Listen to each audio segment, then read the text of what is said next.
Could it be that Cape Town Spurs have shot themselves in the foot? A year ago, they were offered 4 million plus 2 players by Kaizer Chiefs for their skipper Asanele Velebayi.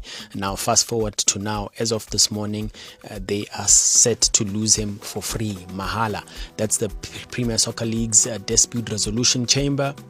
Having looked at the matter, had both sides make submissions, they've ruled that the player can move on for free because Spurs have essentially become an amateur entity, and therefore their contract, which it says on the piece of paper it's a professional contract, is no longer binding. That's what the Premier Soccer League's Dispute Resolution Chamber chairperson has awarded this morning.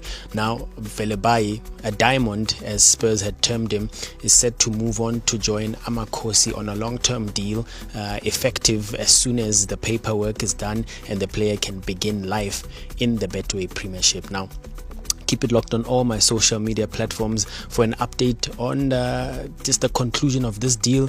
Liam Byrne and Luke Baartman are also awaiting to learn their fate, as they too were fighting with Spurs over their statuses as professional players, non-professional players. Should they stick to the binding contract that Spurs say they have, we'll await that and see. But on the premise of what we've just seen now with Asanele Velebayi, it's then likely that they too will move on for free. Remember, a year ago, 4 million on the table, with 2 more players going in the opposite direction, and it's now believed that what Spurs are likely to then get is only a compensation fee.